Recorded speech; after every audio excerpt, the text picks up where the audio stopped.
Hey friends, welcome back to OG Universe. Thank you so much for stopping by today. We're taking a look at the Mcfarlane Toys, DC Multiverse, Aquaman in the Lost Kingdom, Black Manta figure. I'm very excited for this. I really like Black Manta. He's really grown on me since his appearance in Young Justice Season 2. Played a prominent role as one of the key characters throughout that entire season. And man, he is just awesome. I think during the Jeff Johns Ivan Reyes run on Aquaman from New 52, he definitely solidified himself as one of the best villains in Aquaman comics for sure, and really stepped up as a DC villain, in my opinion. His appearances in the Rebirth Justice League comic as well. He's just a cool character. I love this character. I think he is dastardly. In the movie, the first Aquaman movie, it was pretty cool. Not too bad.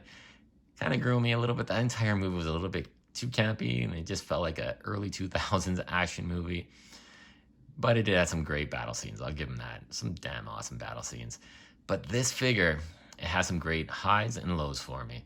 And we're going to do some comparisons against the Page Punchers version, some other Aquamans. But let's take a look at the packaging first. So it's a basic standard Mcfarlane Toys packaging. We got the script on the back. We got the clamshell here. We got some kind of generic artwork. It's not the best artwork of Black Manta. Definitely could have pulled from some of the comics that he appeared in, but there you go.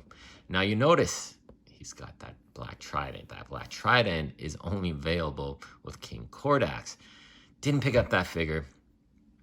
To me, it just wasn't a necessity at the moment. These three figures that I've picked up, the stealth suit, the traditional Aquaman, and Black Manta, were those standouts.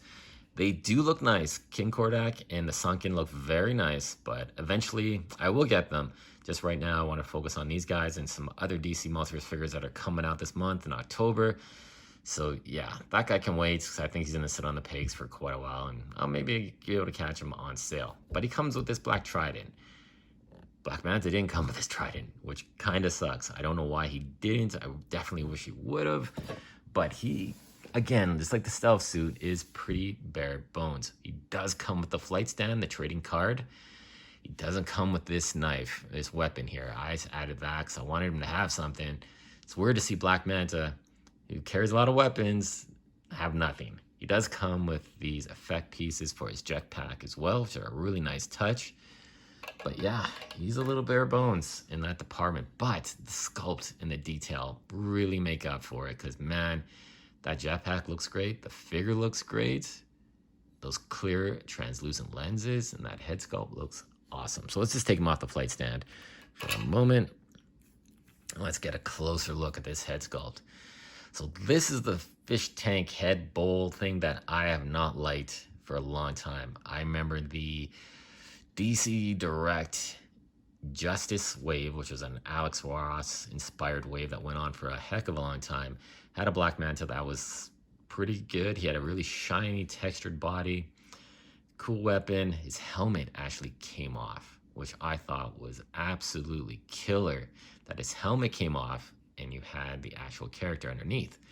Haven't seen that since. I wish they would do something like that here. Because, man, it just begs for this helmet to come off. You have all these great hoses, some line work there in the red, and you got more definition on the back. The jetpack looks really good. The gauntlets as well. Man, it's a fantastic head sculpt, but that little extra touch would have been so good and added so much more value. Just pop this head off and have an extra head sculpt underneath. That would have been fantastic. Fortunately, they didn't do that. Now, the sculpting that we've seen on the stealth suit and the traditional Aquaman, the texturing has been absolutely insane and really good. Here, not so much. It's a plain kind of body buck. It's just like a dive suit, I guess, to some respects, but enhanced, of course. And you can see there's a gradation from black to blue into black. So you can see a bit of paint work going on there, so it's not too bad. He does have this extra piece here of sculpted work, kind of a navy black color. The gauntlet looks really cool. I wish he would have had a blade that would have gone into there or something. Unfortunately, he doesn't have anything. Like I said, this blade does not come with the figure. It's just I had it kicking around.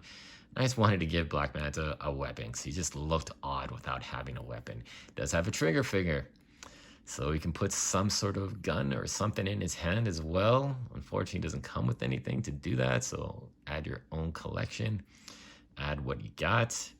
But yeah, it's a pretty cool looking figure. I mean, it's Black Manta. There's not much extra we can do. I'm glad they went the extra mile with this really nice silver paint on the head sculpt and the clear lenses here too. Glad that wasn't painted. That would have really sucked. But overall, it's a really nice stylized figure, and it's a beefy figure. It has a good weight to it. Like the head, it's not hollow. It definitely has a bit of weight to it. The jetpack, the body itself has a good weight.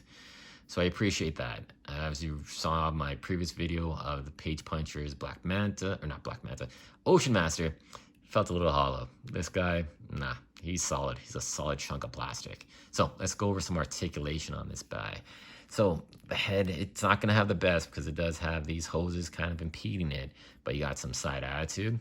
Yeah, he's looking at you kind of side attitude, like can look down quite a bit as well. Look up. Does have the shoulder spacer, ball joint at the shoulder here, the bicep cut. You got the ratchet double jointed elbows. You got the ball joints in the ankle, or not the ankle, the wrist. Now, torso articulation. Not too bad. You can go back a hell of a lot. That looks really good. So you get him in some swim poses like that, flight poses. Doesn't look too far. It doesn't do too much going forward, but back he can rock really well. It does have the ball joint there as well in the waist, ball joint in the hips, double jointed ratcheted knees. And here we go with the ankle articulation, and he's got some beautifully sculpted ball joints. You can't even tell there's a ball joint there. Really nice. So I appreciate that quite a bit. And then here as well, so you have the ball joint there on the outside, or I guess the inside of the ankle, and not showing it on the outer side. So that's cool. I really like that attention to detail. He's got his heavy stomping boots, nice tread work on the bottom here as well. And he does have the ankle pivot, toe articulation, all that stuff that you'd want. And man, he is just a really cool, imposing figure. I like it quite a bit. Drawback, yeah, it should have came with some sort of weapon for him. The trident, something, maybe effect pieces for the lenses here. You can remove that, put some blast effects. That would have been awesome.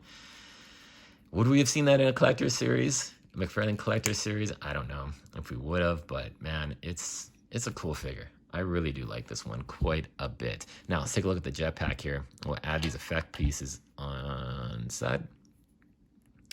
So they just go in, they fit. This one fits really nice and snug. This one in this port has been a bit loose and has been popping out. No matter how you put it, how hard you push it back in, it kind of is a bit looser. So, but it does look cool. I really do like the effect parts there. I'm glad they added that. Really nicely done. So definitely using the flight stand. The flight stand is greatly appreciated.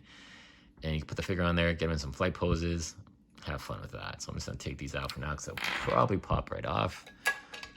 But yeah, he is a very cool looking figure. And now let's bring in some of the other Aquaman figures from this line. So we got the traditional colored Aquaman. And I like how Black Manta is a bit bigger. Definitely with that head, giving him that extra height. But these two look fantastic together. And then we also have the stealth suit Aquaman.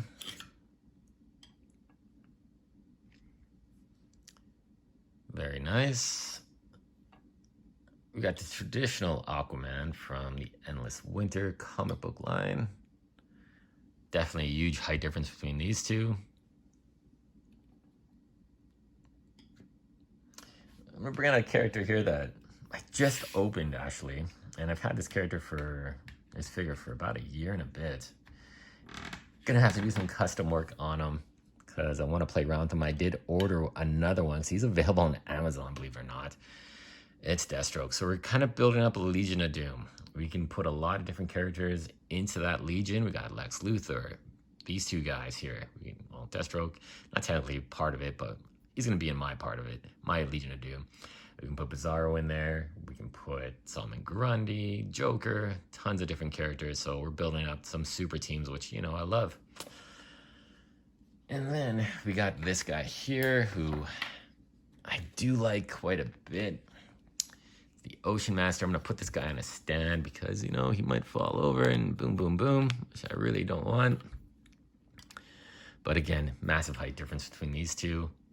And I really like the detailing on this Ocean Master. I will say this Ocean Master is sharp as hell.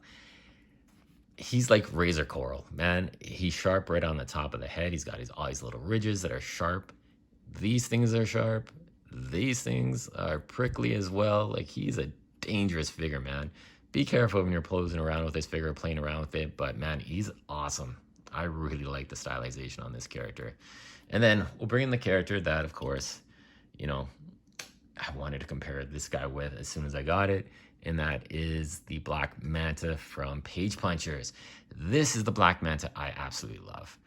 The head sculpt isn't so alienish like this one. It just has a cooler design, I think, with the red and the black. Looks fantastic. The weapons, the trident, of course. He has 2 of these knives that can be planted into his wrist gauntlets. Really cool. He doesn't have the jetpack, though. He doesn't have the massive jetpack like the other one does. Still has a lot of nice sculpted detail work. And it's tough to say which is a better Ocean Master, which is a better one to get. I would say, personally, for my own preference, you got to be the Page Punchers. It just looks awesome.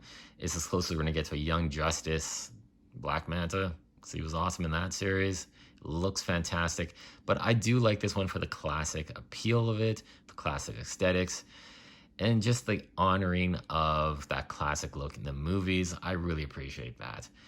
They could have gone totally bonkers and done a wild-looking Black Manta. Doesn't look anything like its counterpart, but they stayed pretty traditional to it, just like the Aquaman costume as well. This is a kind of an updated version of it, and I appreciate it, but man, hands down, this is still my favorite. I'm happy to have it in my collection as well, and have 2 different versions of Aquaman's biggest villain, Black Manta. I love it. So thank you so much for watching, guys. Like, comment, subscribe. Let me know which is your favorite Black Manta, Page Punchers or the Lost Kingdom. Let me know in the comments below. Thank you so much for watching. More stuff coming soon.